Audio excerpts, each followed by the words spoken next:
sudah disinggung. Mazmur 103 ayat 1 sampai 5. Firman Tuhan berkata demikian. Silakan Bapak Ibu simak dengan baik. Saya akan membacakan buat Bapak dan Ibu dengan perlahan. Perikopnya, pujilah Tuhan hai jiwaku, dari Daud. Pujilah Tuhan hai jiwaku, pujilah namanya yang kudus, hai segenap batinku. Pujilah Tuhan hai jiwaku, dan janganlah lupakan segala kebaikannya. Dia yang mengampuni segala kesalahanmu, yang menyembuhkan segala penyakitmu. Dia yang menebus hidupmu dari lubang kubur, yang memahkotai engkau dengan kasih setia dan rahmat. Dia yang memuaskan hasratmu dengan kebaikan, sehingga masa mudamu menjadi baru seperti pada burung Raja Wali. Bapak Ibu dikasihi Tuhan, saya dituntun Tuhan untuk melihat salah satu acara yang sangat populer di media sosial. Salah satu acara yang mencari orang-orang yang berbakat. Dan biasanya orang yang berbakat itu adalah penyanyi, biasanya pemenangnya seperti itu. Banyak diikuti oleh beberapa orang dari seluruh dunia. Bagi siapapun yang merasa punya bakat, dia ambil bagian dalam acara itu. Atau bagi siapapun yang memang punya bakat, tidak hanya yang merasa punya bakat, tapi juga yang berbakat ikuti acara itu. Saya sering nonton acara ini Bapak Ibu, dan satu kali ketika saya menonton acara ini, ada satu yang istimewa, paling tidak buat saya sebagai satu pribadi. Ada seorang gadis remaja, usianya 15 tahun waktu itu. Dia datang, dia masuk ke panggung, dia bawa gitar dengan sepatu bootsnya, gayanya seperti penyanyi country gitu. Nah, karena dia di panggung yang besar, seperti biasa, lalu jurinya bertanya, namamu siapa, asalmu dari mana, kebisaanmu apa, dan lain sebagainya. Karena ditanya, maka gadis remaja ini yang bernama Kennedy Dodds, dia menceritakan riwayat keluarganya. Nama saya Kennedy Dodds, usia saya 15 tahun. Saya datang dari salah satu negara bagian di Amerika Serikat. Saya punya 2 orang tua, dan tadinya biasa-biasa saja, keluarganya normal, keluarga saya normal, keluarga kami normal. Tapi ternyata orang tua kami mengidap penyakit retinitis, disebutkan di sini retinitis pigmentosa. Penyakit ini penyakit yang merusak gangguan penglihatan secara bertahap dan tiba-tiba buta secara permanen. Orang tuanya tadinya normal Bapak Ibu, tapi karena mengidap satu penyakit dan penglihatannya secara perlahan tapi pasti akhirnya buta secara permanen. Jadi sini bilang, hanya saya di keluarga yang tidak punya penyakit ini. Kedua adik saya mengidap penyakit ini, dan cepat atau lambat adik saya akan segera buta. Begitu gadis remaja ini bercerita seperti itu, juri yang tadinya semangat itu terdiam, karena mereka tidak menyangka bahwa ada penyakit yang betul-betul meruntuhkan satu keluarga yang tadinya normal sama sekali. Lalu dia punya adik kecil usia 9 tahun. Adik kecil ini pakai kacamata tebal. Dia bilang begini sama kakaknya, "Kakak, aku ingin melihat kakak bernyanyi sebelum aku buta." Wah, saya dengar cerita itu Bapak Ibu, kayak teguran buat saya. Betapa gadis kecil sudah mengalami penderitaan hidup begitu berat. 9 tahun Bapak Ibu. Tapi dia katakan begini, "Sebelum aku buta Kak, aku mau lihat kakak menyanyi di panggung yang megah." Coba Bapak Ibu bayangkan di posisi adik kecil itu. Tidak usah tutup mata dua, tutup mata satu. 9 tahun diizinkan Tuhan untuk melihat kebaikan Tuhan selama ini. Tapi ternyata keindahan dunia harus direnggut dari kehidupannya. Saya yang sudah 50 tahun lebih Bapak Ibu, kalau saya mengidap penyakit ini, saya nggak siap Bapak Ibu. Saya nggak akan siap. Bohong kalau saya bilang saya siap. Kalau saya saja nggak siap, apalagi istri dan anak saya nggak siap sama sekali. Tapi ada anak kecil yang diizinkan Tuhan mengalami pergumulan yang hebat. Dia tahu memanfaatkan situasinya. Izinkan aku melihat kakak menyanyi sebelum mataku buta. Waduh, bagi saya itu satu teguran yang luar biasa dari Tuhan. Kamu diberi Tuhan kesehatan jauh lebih baik dari keluarga itu. Apakah kamu punya rasa syukur yang besar atau lebih besar dari keluarga itu? Kan begitu ya. Kalau keluarga yang buta, orang tua, 2 anak, 1 hanya bisa melihat, lalu mengucap syukur luar biasa, kan saya bertanya dong dengan diri saya sendiri, adakah kamu berani mengucap syukur yang besar atau bahkan lebih besar dari orang-orang yang mengalami tekanan hidup yang begitu hebat? Amin. Amin. Lalu saya juga bertanya sama diri saya sendiri, lihat kehidupanmu, perhatikan baik-baik hidupmu. Engkau punya semua kebaikan, engkau punya semua kesehatan. Adakah engkau berjuang seperti anak ini? Karena dikatakan anak gadis remaja ini, dia bilang begini, saya berjuang untuk bisa sampai ke tempat ini. Dia perlu pertolongan orang lain untuk sampai ke tempat itu. Kita nih Bapak Ibu yang punya kekuatan, punya kesehatan, boro-boro berjuang, yang ada kita bermalas-malas. Tapi melihat keluarga itu, sungguh saya diingatkan Tuhan, perhatikan hidupmu baik-baik. Semua Tuhan kasih, betul? Bapak Ibu juga saya rasa hal yang sama. Semua dikasih oleh Bapa di surga. Ternyata kita orang yang sangat diberkati, tapi kita tidak mampu berjuang seperti anak ini berjuang. Aduh, saya tidak habis-habisnya loh terharu. Saya tidak habis-habisnya terharu. Kalau saya baca beberapa komen di bawahnya, hampir semua orang mendoakan keluarga ini. Kalau bisa Tuhan memulihkan keluarga ini, mencelikkan mata mereka kembali untuk bisa melihat, karena semua orang menyayangi keluarga ini. Saya ingin katakan begini, Bapak dan Ibu dikasihi Tuhan.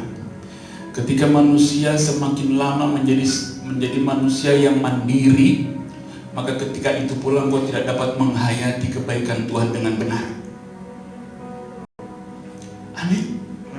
Semakin Bapak Ibu mandiri, tidak perlu pertolongan orang lain, tidak perlu bantuan orang lain, maka saya ingin katakan, maka Bapak Ibu tidak akan pernah bisa menghayati kebaikan Tuhan dalam hidupmu. Karena saya ternyata gak perlu orang lain.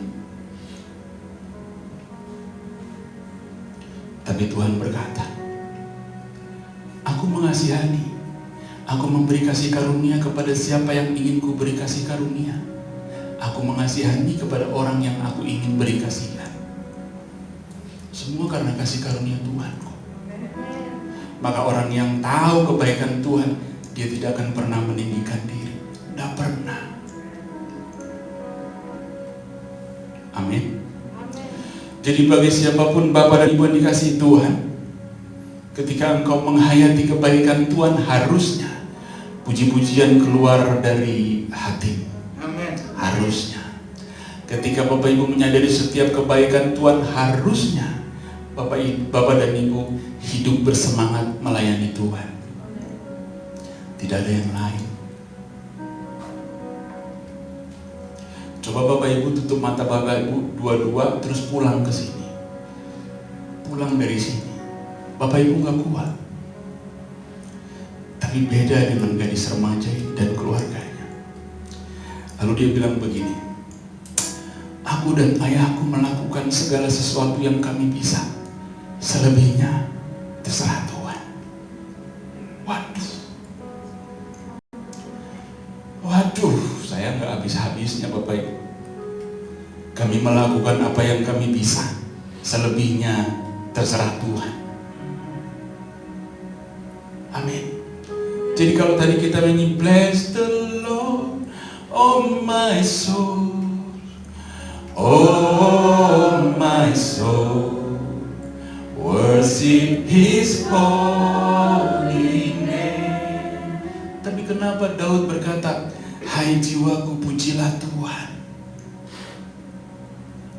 Ternyata Bapak Ibu, satu saja pergumulan yang berat yang kita alami, yang diizinkan Tuhan, membuat hati ini lemah, tidak mau memuji Tuhan, jatuh lemah. Yang dibutuhkan apa? Pikiranmu. Pikirkan kebaikan Tuhan selama ini yang kau alami. Kalaupun hatimu lemah, batinmu lemah, kalau kau mampu memikirkan kebaikan Tuhan sepanjang hidupmu, maka mari kita berkata, pikirkanlah semua kebaikan Tuhan. Ternyata memuji Tuhan tidak bisa secara natural Bapak Ibu. Tidak bisa secara spontan.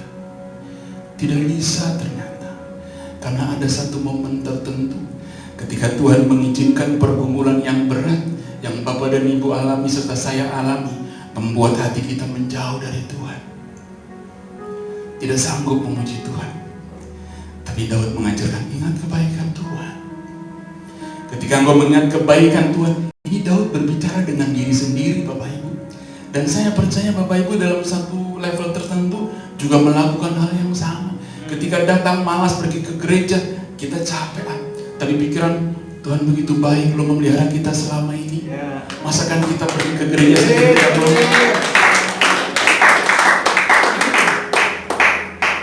Amin. Setiap orang percaya akan menggunakan pikirannya dengan sebaik-baiknya. Aku pergi ke gereja karena Tuhan begitu baik memelihara hidup kami. Karena Tuhan begitu baik memelihara rumah tangga kami. Maka pikiranmu akan menuntun jiwa dan batinmu untuk datang pergi ke gereja, ke rumah Tuhan. Pujilah Tuhan hai jiwaku, pujilah Tuhan hai batinku. Dalam firman Tuhan yang lain diberikan pengertian begini Bapak Ibu. Mari kita memuji Tuhan dari ujung kepala dari ujung rambut sampai ujung kaki. Artinya apa? Memuji Tuhan harus sepenuhnya, seutuhnya, tidak bisa setengah-setengah, tidak bisa hanya dari mulut, tidak bisa. Haleluya. Kenapa kita terlalu gampang melupakan Tuhan? Jawabannya hanya satu Bapak Ibu, karena dosa. Manusia yang jatuh dalam dosa, dia lebih mampu mengingat ketika dia dikhianati oleh sesamanya. Karena berdosa, dia akan mampu lebih mengingat kebencian orang lain. Karena dosa, dia lebih mengingat dendam kepada sesamanya.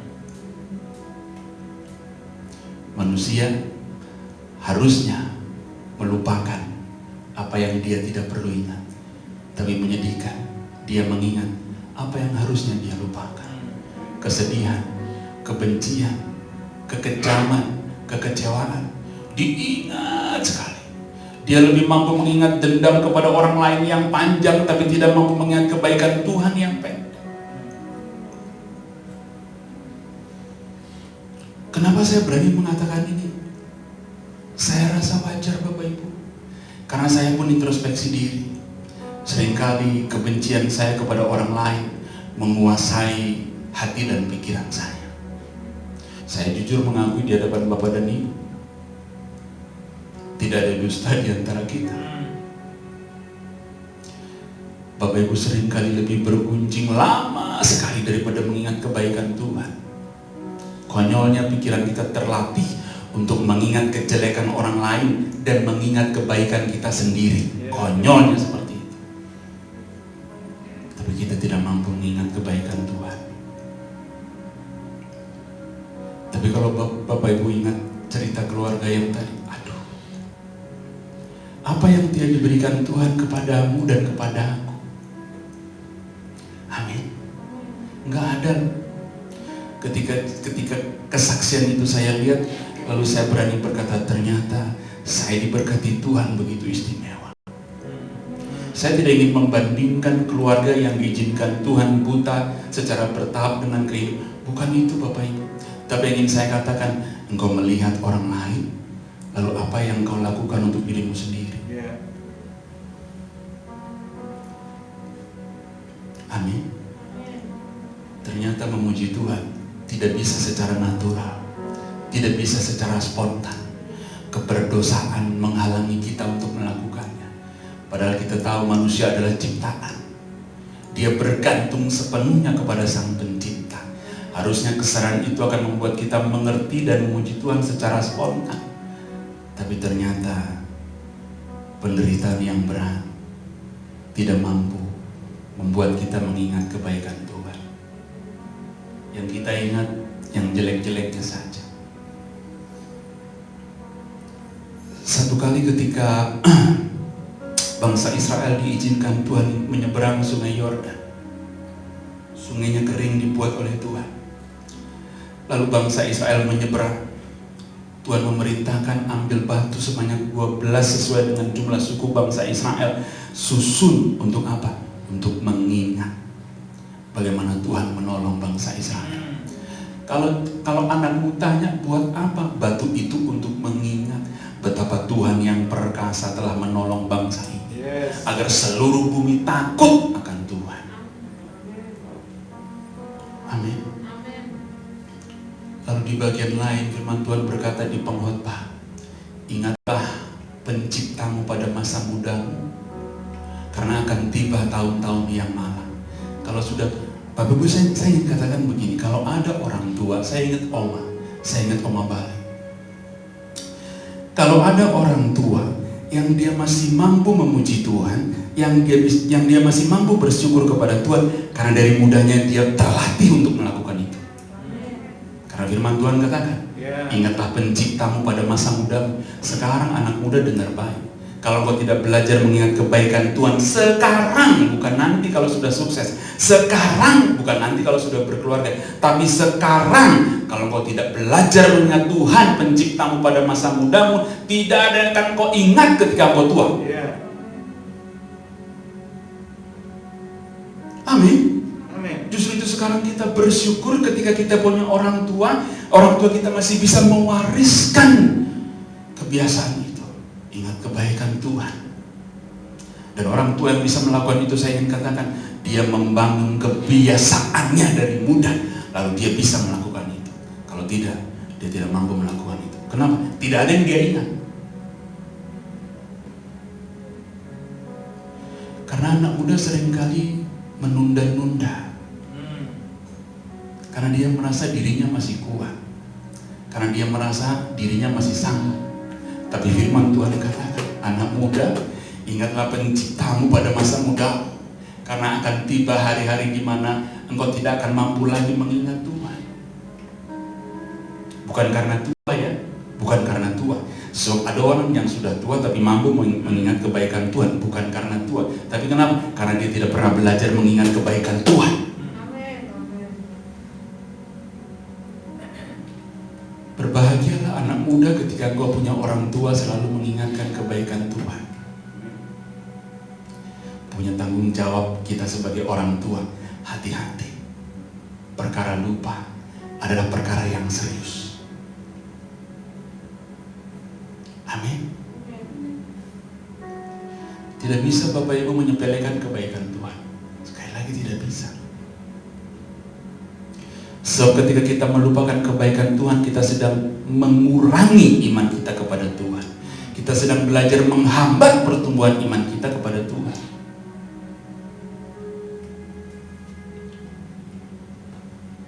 Amin. Tapi melihat kesetiaan Bapak dan Ibu untuk datang dalam situasi seperti sekarang ini, sesungguhnya ada sukacita. Amin. Sungguh ada sukacita. Seberapapun Bapak Ibu yang hadir, itu membawa sukacita. Kita melatih diri kita untuk menghargai kebaikan Tuhan, dan tidak ada yang lain.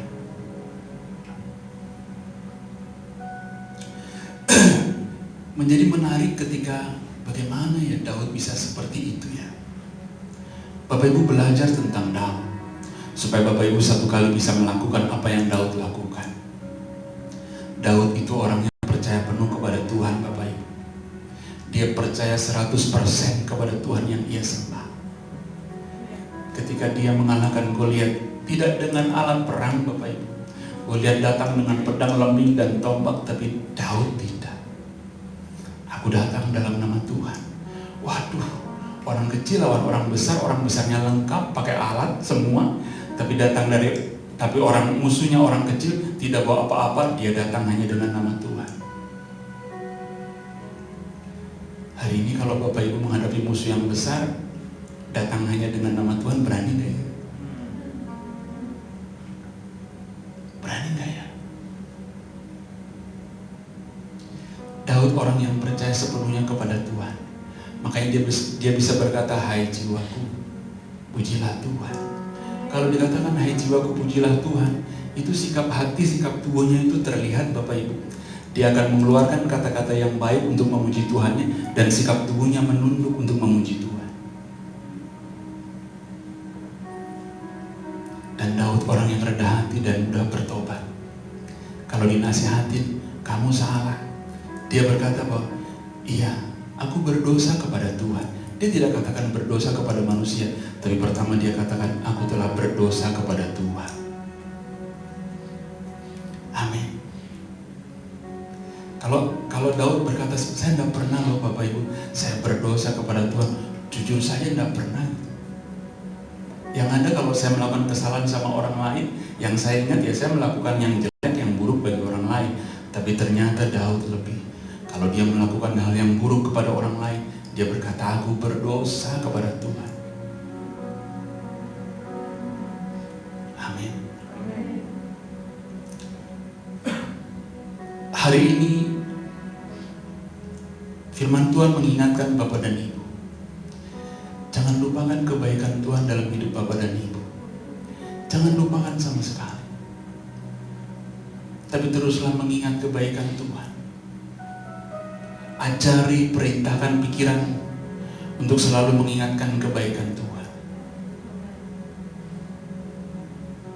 Karena sesungguhnya ketika Bapak Ibu belajar mengingat kebaikan Tuhan, maka kebaikan Tuhan akan mendorong kita, memberi kita semangat untuk menghadapi hari-hari kita ke depan. Kenapa? Karena pengalaman bersama Tuhan ternyata iya dan amin. Amin. Seberat apapun, jangan biarkan pergumulan menghambat kebaikan-kebaikan Tuhan. Jangan biarkan. Tapi seberat apapun persoalan yang Bapak Ibu alami, seberat apapun situasi yang Bapak Ibu hadapi, selalu belajar mengingat kebaikan Tuhan. Supaya Bapak Ibu semangat menghadapi hari-hari yang dianugerahkan Tuhan. Yes, haleluya. Enak dihotbahin Bapak Ibu, tapi jadi tantangan tersendiri bagi kita orang percaya untuk melakukannya. Jadi tantangan tersendiri menghadapi situasi seperti sekarang. Jujur saja Bapak Ibu, saya setelah tahu bahwa kalau kita diizinkan Tuhan sakit pandemi gitu ya, seperti yang sekarang, bayar sendiri itu ciut Bapak Ibu. Karena tidak secara otomatis pemerintah menanggung semua biaya rumah sakit, tidak secara otomatis. Tapi ada biaya yang harus ditanggung sendiri. Hati ini kecil Bapak Ibu. Dari mana aku harus bayar ya kalau aku diizinkan? Tapi begitulah manusia. Bangsa Israel kurang apa menjadi saksi sejarah orang percaya, bolak-balik ditolong Tuhan, bolak-balik. Tapi hanya karena satu masalah, lari ke dalam persungutan. Paling mudah kita bersungut-sungut, paling mudah. Kalau Bapak dan Ibu menyadari bahwa ternyata paling mudah kalau kita bersungut-sungut, hati-hati. Hati-hati. Mulai hari ini Bapak dan Ibu dikasih Tuhan, Pujilah Tuhan hai jiwaku, pujilah Tuhan hai segenap batinku, dan janganlah lupakan kebaikannya. Itu menjadi firman yang memberi kekuatan bagi kita semua, bahwa tidak ada yang lain selain kebaikan Tuhan. Amin. Kalau kita mengingat semua apa yang Tuhan lakukan di rumah Tuhan di tempat ini, sesungguhnya kehadiran Bapak dan Ibu adalah untuk mengingat kebaikan Tuhan. Dari rumah kita masing-masing, saya bicara sama istri saya, kalau bukan kita yang melakukannya, siapa lagi? Amin. Ketika kita mengingat penyertaan Tuhan untuk gereja kita dari awal sampai sekarang, membuat kita semangat datang ke gereja. Karena tidak ada yang lain selain Tuhan.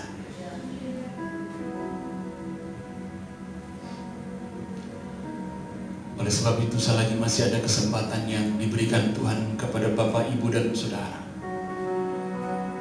biarlah kita belajar seperti Daud, punya kepercayaan yang penuh kepada Tuhan, punya kerendahan hati, dan cepat untuk bertobat, supaya kita dimampukan Tuhan seperti Daud berkata, pujilah Tuhan hai jiwaku, pujilah Tuhan yang kudus hai segenap batinku, dan janganlah lupakan kebaikannya.